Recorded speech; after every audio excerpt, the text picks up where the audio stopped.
Video बघत असलेल्या प्रत्येकाला महाप्रपंचतर्फे तेजस तुंगारचा सप्रेम जय शिवराय, सप्रेम जय श्रीराम. मित्रांनो, अनेक जण आपलं काय चाललेलं आहे हे बघण्यापेक्षा दुसऱ्याचं काय चाललेलं आहे हे बघण्यामध्ये जास्त इंटरेस्टेड असतात. कदाचित म्हणूनच फेसबुक सारखा जो सोशल मीडिया आहे तो खूप लार्ज स्केलवर फोफावला गेला. म्हणजे बघा ना, अमुकच्या आयुष्यात काय चाललेलं आहे हे बघण्यामध्ये मला जास्त इंटरेस्ट आहे. म्हणजे अमुक काय करतोय, तमुक काय करतोय. बरं, या गोष्टीमुळे होतं काय माहिती का, की एक विचित्र स्पर्धा निर्माण होते. यातून अनेकांना नैराश्य सुद्धा येतं की अरे या त्यानं गाडी घेतली, अरे या त्यानं घर घेतलं, माझं तर अजून काहीच नाही वगैरे वगैरे. पण तुलना व्हायला सुरुवात होते. स्वतःची तुलना दुसऱ्याशी करायला सुरुवात करतो आपण. मग कुठेतरी यातून नैराश्य येतं, डिप्रेशन येतं, अशा अनेक गोष्टी घडत असतात. पण ही दुसऱ्याच्या आयुष्यात डोकावण्याची किंवा दुसऱ्याच्या कामामध्ये डोकावण्याची जी सवय आहे ही घातक आहे. यापेक्षा आपण आपलं जे काही चालू आहे तिथे जर बारकाईनं थोडंसं लक्ष दिलं आणि आपण आपल्यामध्ये थोड्याशा सुधारणा करून घेतल्या तर निश्चितच प्रगती होऊ शकते, निश्चितच विकास होऊ शकतो. आणि हे तर संत महंतांनी सुद्धा सांगून ठेवलेलं आहेच ना हो. यासाठी एखाद्या फिलॉसॉफरनं काही वेगळं सांगण्याची गरजच नाहीये. मात्र हा नियम सर्वसामान्य लोकांसाठीच आहे. हा नियम किंवा हे तत्व हे तुमच्या आमच्यासारख्या सर्वसामान्यांसाठी आहे, राजकारण्यांसाठी अजिबातच नाही. राजकारण्यांचा तर पहिला नियमच हा आहे की समोरचा काय करतोय ते बघणं. कारण हे राजकारणी एकमेकाला एका दृष्टिकोनातून वैरीच समजतात, शत्रूच समजतात. आणि युद्धाचा तो पहिला नियम आहे, शत्रूची चाल आधी ओळखलीच पाहिजे आपण, बरोबर ना. आणि म्हणून समोरच्याच्या गोटात काय चाललेलं आहे हे जाणून घेण्याची प्रत्येक राजकारण्याला खूप जास्त उत्सुकता असते किंवा तो त्याच दृष्टिकोनाने कायम बोलत असतो, विचार करत असतो. आणि असंच एक राजकीय व्यक्तिमत्व म्हणजे दस्तूरखुद्द राजसाहेब ठाकरे.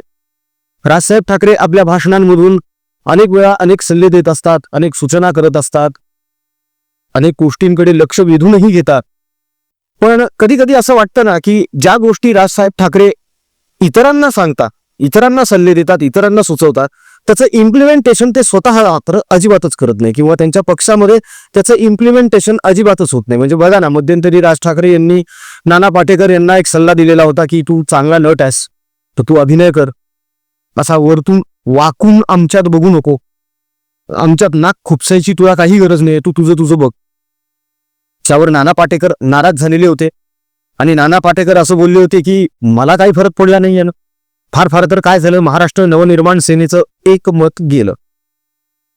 पण खरंच एकच मत गेलं का, की नाना पाटेकरांच्या त्या स्टेटमेंट नंतर मनसेची अनेक मतं गेली? कारण तसं बघायला गेलं तर नाना पाटेकर हा खराखुरा अस्सल रांगडा मराठमोळा चेहरा आहे. असंख्य मराठी प्रेक्षक, मराठी मन नानावर फिदा आहेत. मग जेव्हा ह्या दोघांमध्ये वाकयुद्ध झालं तेव्हा फटका कोणाला बसला, नाना पाटेकरला बसला की राजसाहेबांच्या मनसेला बसला? कारण त्यानंतर नानांचे काही चित्रपट बऱ्यापैकी चालले, सुपरहिटही झाले. पण एकीकडे यांचे चित्रपट सुपरहिट होते ते, दुसरीकडे मनसे फ्लॉप होत गेलेली. म्हणजे इकडे प्रगती इकडे अधोगती असं झालंय ते गणित. म्हणजे जो सल्ला राजसाहेबांनी नाना पाटेकरांना दिला तो त्यांनी मान्य केला. त्यानंतर त्यांनी काही भाष्य केलेलं नाहीये मनसेबद्दल. फक्त एकच स्टेटमेंट होतं शेवटचं की माझं फक्त एक मत गेलं, या पलीकडे जाईने. राजसाहेबांनी पुन्हा एकदा असाच एक सल्ला दिलेला आहे एका पक्षाला. नेमकं काय घडलंय ते आपण जाणून घेणार आहोत आजच्या व्हिडिओमधून अगदी थोडक्यामध्ये. मात्र त्या अगोदर आपल्या स्वाभिमानी हिंदू प्रपंच परिवाराने आतापर्यंत जे समाजकार्य केलेलं आहे, आपल्या समाजातील जे गरजू आहेत, ज्यांना 2 वेळचं अन्न सुद्धा भेटत नाही, ज्यांच्या शिक्षणाची सोय नाहीये, ज्यांचे घरं पडलेली आहेत, ज्या बळीराजाची शेतकऱ्याचे, त्यांच्यापर्यंत आपण पोहोचलेलो आहोत, सेवा देत आहोत. त्या कार्याच्या व्हिडिओची एक छोटीशी झलक तुमच्या समोर ठेवतोय मित्रांनो, प्लीज बघून घ्या. प्रिय बंधू भगिनींनो आणि मातांनो, आपल्या स्वाभिमानी हिंदू प्रपंच परिवारातर्फे नेहमीच अनेक गरजूंना शेतकऱ्यांना, दिव्यांगांना, गरीब विद्यार्थ्यांना त्यांच्या शिक्षणासाठी तसेच हलाखीच्या स्थितीत असलेले कॅन्सरग्रस्त रुग्णांचे उपचार, औषध आणि त्यांच्या नातेवाईकांच्या भोजनाची सेवा मनोभावे देत आहोत. हे सगळे गरजू आपलेच बांधव आहेत. आपणास विनंती आहे की त्या सर्व गरजूंची चिंता मिटवण्यात आणि त्यांना आधार देण्यात प्रभू श्रीरामाचे नाव घेऊन आपल्या मर्जीनुसार, इच्छेनुसार जमेल तसे योगदान नक्की द्यावे, ही कळकळीची विनंती.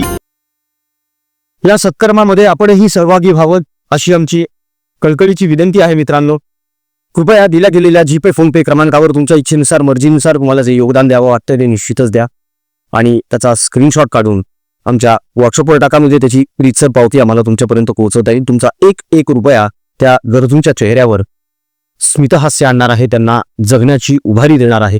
त्यामुळे प्रभू श्रीरामाचं नाव घेऊन मन मोठं करून या मोहिमेमध्ये सामील व्हा. जय श्रीराम.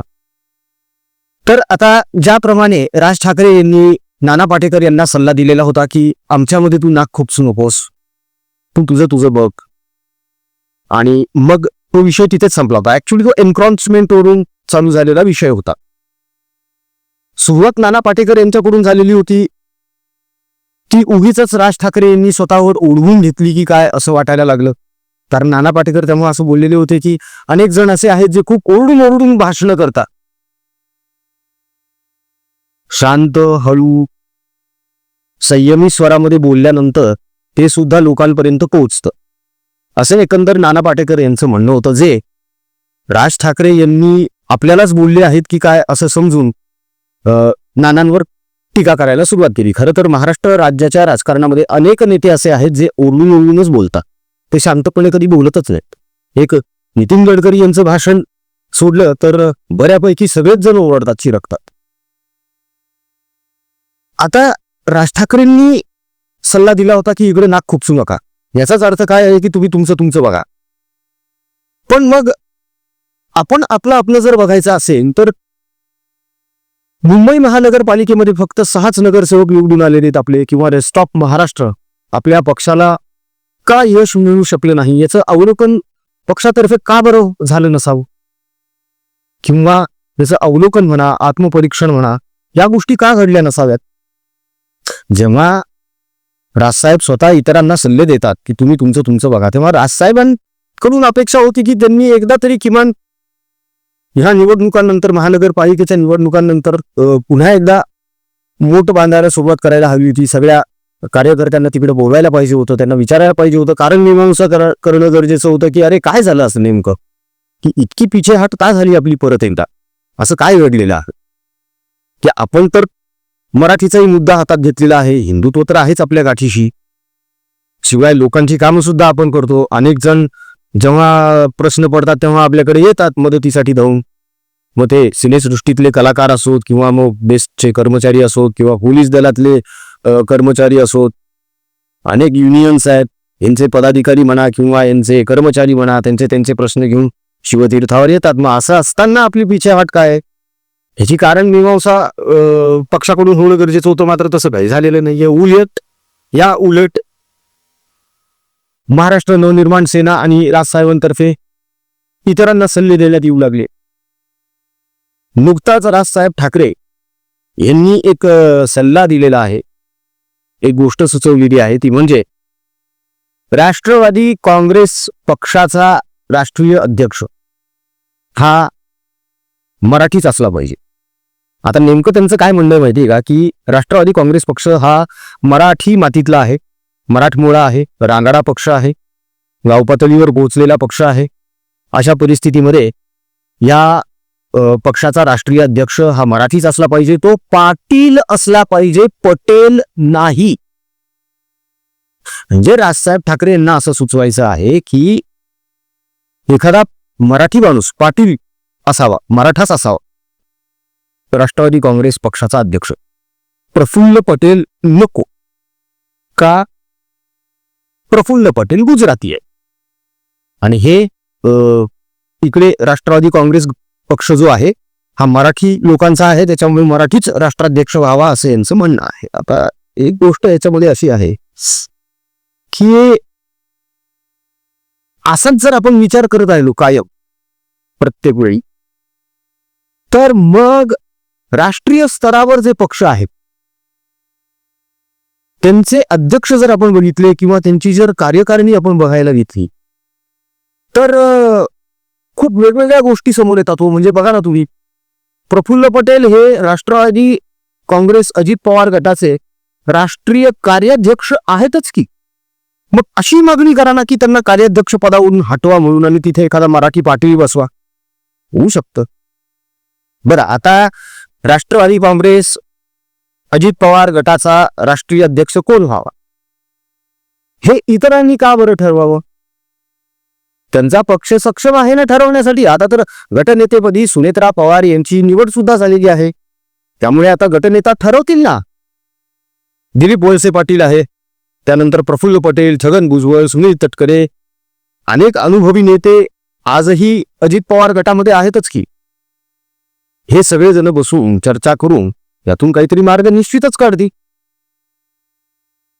इकडून एक काका नावाचा धोका आहे, त्यात परत अजितदादांच्या निधनामुळे निर्माण झालेली पोकळी आहे, अस्थिर वातावरण आहे. अशा परिस्थितीमध्ये सुनेत्रा वहिनी यांनी शपथविधी संपन्न झाला त्यांचा उपमुख्यमंत्री पदाचा. त्या गटनेत्या झाल्या. त्या गटनेत्या का होणं का गरजेचं होतं हे देखील या अगोदर एका व्हिडिओमध्ये आम्ही सांगितलेलं आहे की पक्षांतर बंदी कायदा किंवा पक्षशिस्त भंगाची कारवाई करता आली नसती गटनेता जर नसता तर. मग अशा परिस्थितीमध्ये त्यांना आधार देणं किंवा त्यांना साथ देणं हे जास्त गरजेचं आहे, ना की फक्त बाहेर राहून सल्ले देणं. अर्थात राज ठाकरे यांनी या सगळ्या घटनेवर भाष्य करताना असंही म्हटलेलं आहे की महाराष्ट्राच्या राजकारणाचा पार विचका झालेला आहे. खरं तर यावर बोलण्याची इच्छाच होत नाही, पण पर्याय नाही आहे म्हणून आणि गरज आहे म्हणून बोलावं लागतं. खरंच विचका झालेला आहे. हो, खरंच विचका झालाय, हे मान्य करायला पाहिजे आपण. अगदी 2025च्या जुलै पर्यंत सगळं आलबेल होतं. त्याच्यानंतर विचका दिसायला लागला यांना सगळा. म्हणजे उद्धव ठाकरेंच्या सोबत आले हे आणि ह्यांना सगळा विचका दिसायला लागला. तो विचका नाहीये का? राज साहेबांना हे अजूनही लक्षात आलेलं नसावं का की महानगरपालिकेच्या निवडणुकीमध्ये मनसेची मतं उबाठाला मिळाली, पण उबाठाची मतं मनसेला मिळालेली नाहीत. जर मिळाली असती तर किमान 20-25चा आकडा तरी मनसेला गाठता आला असता मुंबई महानगरपालिकेमध्ये किंवा नाशिकला किंवा पुण्यात किंवा ठाण्यात. कल्याण डोंबिवलीमध्ये 7 नगरसेवक आहेत. मुंबई वगळता महाराष्ट्र नवनिर्माण सेनेला कुठेही भोपळाही फोडता आलेला नाहीये. अशा परिस्थितीमध्ये बरं, आता यांच्याच पक्षाचं बघा तुम्ही गंमत बघा. हे म्हणतात की राष्ट्रवादी काँग्रेस पक्षाचा राष्ट्रीय अध्यक्ष हा मराठी आणि पाटील असला पाहिजे. महाराष्ट्र नवनिर्माण सेना या पक्षाचे राष्ट्रीय अध्यक्ष, आता हा पक्ष ऍक्च्युअली राष्ट्रीय नाहीये, तरी सुद्धा आपण असं म्हणूया की देशभर राज ठाकरे यांची दखल घेतली जाते म्हणून आपण त्यांना राष्ट्रीय म्हणू शकतो. कारण राष्ट्रीय पातळीवर त्यांची दखल घेतली जाते. म्हणजे दिल्लीतही बऱ्यापैकी राज ठाकरे या नावाची चर्चा असते. तर त्यांच्या पक्षाचे अध्यक्ष कोण आहे? राजसाहेब आहे. बाळा नांदगावकर म्हणा, नितीन सरदेसाई, संदीप देशपांडे, अविनाश जाधव सगळे मराठीच आहेत ना. मग इथून तिथून सगळे मराठी असले तरी सुद्धा मग एवढी वाताहत का महाराष्ट्रभरामध्ये पक्षाची? हा एक मनाला पडलेला प्रश्न आहे. म्हणजे पक्षाचा अध्यक्ष पटेल असो की पाटील असो, शेवटी लोकांमध्ये मिसळणारा जो कार्यकर्ता आहे, शेवटी लोकांचे काम करणारा जो आहे, जो लोकांच्या हाकेला धावून जाणारा आहे, लोक त्याच्याच पाठीशी उभे राहणार. शेवटी कितीही काही जरी झालं तरी हे राजकारण आहे. आता जॉर्ज फर्नांडिस हे मोठं नाव आहे ना, गाजवला ना एक काळ. जॉर्ज साहेबांचं नाव तर अजूनही घेतलं जातच ना. भारतीय जनता पक्षाचे मध्यंतरी राष्ट्रीय अध्यक्ष कोण होते? JP नड्डा. बरं, त्याच्या अगोदर काही काळ नितीन गडकरी सुद्धा होते. महासचिव कोण? विनोद तावडे आहेत. हो, मराठी माणसं पण कॅलिबरची आहेत, त्या पदापर्यंत पण पोहोचतात. पण इतर लोक सुद्धा आहेत ना त्या कॅलिबरची, जी तिथपर्यंत जाऊ शकतात. नाही असं नाही ना. आणि प्रत्येक जण हा मराठी द्वेष्टाच असेल, महाराष्ट्र द्वेष्टाच असेल असं नाहीये. त्यामुळे या गोष्टीकडे थोडं वेगळ्या दृष्टिकोनातून बघणं सुद्धा अत्यंत गरजेचं आहे. आणि सगळ्यात महत्वाचं असं आहे की आपण जेव्हा एखाद्याला सल्ला देतो, तर तो सल्ला जो आपण दिलेला आहे किंवा जी सूचना आपण केलेली आहे ती कितपत आपल्या पक्षामध्ये पाळली जाते किंवा त्यावर आपण किती अंमलबजावणी करतो, ती तत्व आपण किती पाळतो, किती जोपासतो, हे बघणं सुद्धा अत्यंत गरजेचं आहे. तुम्ही विचार करा, इतकी वर्ष महानगरपालिका उबाटाच्या हातात होती, एका तरी मराठी कॉन्ट्रॅक्टरला यांनी कॉन्ट्रॅक्ट दिले का हो? नाही ना. राजसाहेब ठाकरे यांनी शिवतीर्थ बांधलं, उद्धव ठाकरे यांनी मातोश्री 2 बांधली. इथं काम करणारे गवंडी, मिस्त्री, आर्किटेक्ट हे कोण आहेत सगळे? हे सगळेच्या सगळे इथून तिथून मराठी होते का? आम्हाला नाही वाटत असं. मग असं असताना जर एखादा पक्ष आपल्या सोयीसाठी किंवा आपल्या भवितव्यासाठी जर एखादा निर्णय घेत असेल तर त्यांना तो घेऊ द्यावा. त्यांना तेवढं ते स्वातंत्र्य देण्यात यावं, जे घटनेनं दिलेलं आहे, बाबासाहेब आंबेडकरांनी संविधानामध्ये दिलेलं आहे, ते स्वातंत्र्य त्यांना घेऊ द्यावं ना. आणि असंही सध्या पवार कुटुंबियांविषयी खास करून सुनेत्रा पवार, पार्थ पवार, जय पवार यांच्याविषयी बोलण्याची सध्या तरी काही गरज नाहीये. जोपर्यंत ते सक्रिय राजकारणात येत नाहीत तोपर्यंत थोडंसं आपण संयमानं घेणंच गरजेचं आहे असं प्रत्येकानं समजून घ्यायला हवं. अर्थात हे फक्त सुनेत्रा पवारांपुरतंच आम्ही बोलत आहोत, शरद पवार किंवा सुप्रिया सुळे याच्याबद्दल नाही, कारण ते सक्रिय राजकारणामध्ये दादांच्या मृत्यूच्या दुसऱ्याच तासाला लागलेले होते. हे आधीच्या व्हिडिओमध्ये सुद्धा आम्ही सांगितलेलं आहे.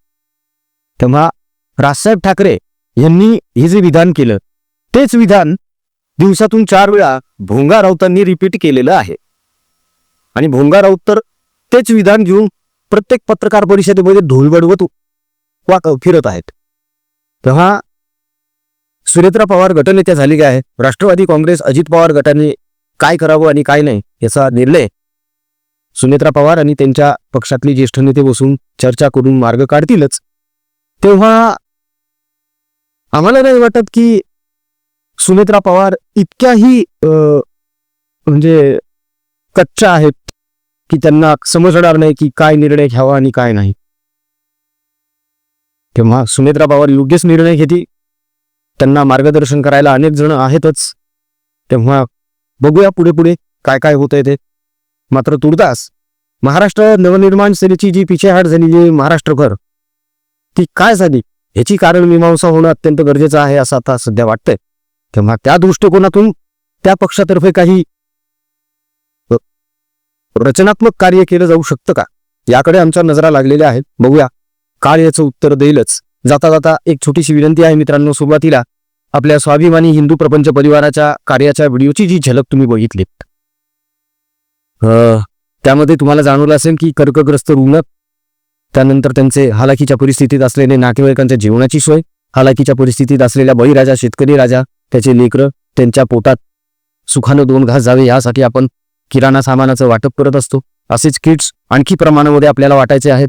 अनेकांची घरं पडलेली ती अजून बांधण्यात आलेली नाहीये, ती पण आपल्याला सोय त्यांना करून द्यायची. शेल्टर द्यायचंय त्यांना, आता उन्हाळा लागेल कडक, तर पाण्याची सुद्धा तिकडे खूप टंचाई असणार आहे. त्यासाठी सुद्धा आपल्याला खूप मेहनत घ्यावी लागणार आहे मित्रांनो.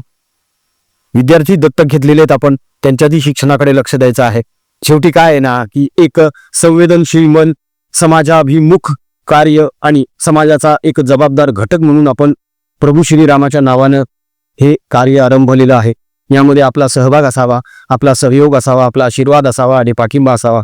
म्हणूनच आवाहन आहे, ज्यांना कोणाला या सत्कर्मामध्ये सहभागी व्हायचंय त्यांनी कृपया आपल्या इच्छेनुसार, मर्जीनुसार जे योगदान, सहकार्य दिल्या गेलेल्या जीपे फोनपे क्रमांकावर करता येईल कृपया अवश्य करा, ज्याची त्या लोकांना नितांत गरज आहे. मित्रांनो, तुमचा एक रुपया त्या लोकांच्या जीवनाचा आधार ठरणार आहे. तेव्हा जास्तीत जास्त प्रमाणामध्ये तुमच्या इच्छेनुसार, मर्जीनुसार योगदान देऊन सहभागी व्हा. ट्रान्झॅक्शन झाल्यानंतर त्याचा स्क्रीनशॉट काढून व्हॉट्सअपवर टाका, म्हणजे आम्हाला त्याची रीतसर पावती बनवून ती तुमच्यापर्यंत पोहोचवते. प्रभू श्रीरामाचं नाव घ्या, मन मोठं करा आणि पुढे या मित्रांनो. अनेकांच्या नजरा तुमच्याकडे लागून राहिलेल्या आहेत. तुर्तास इथेच थांबतो. जय हिंद, जय महाराष्ट्र, वंदे मातरम, जय शिवराय, जय शंभूराजे, जय भवानी, जय जगदंब, भारत माता की जय. जय श्रीराम. रघुपति राघव राजा राम पतित पावन सीताराम. रघुपति राघव राजा राम पतित पावन सीताराम. रघुपति राघव राजा राम पतित पावन सीताराम. सुंदर विग्रह मेघश्याम गंगा तुलसी शालिग्राम. सुंदर विग्रह मेघश्याम गंगा तुलसी शालिग्राम.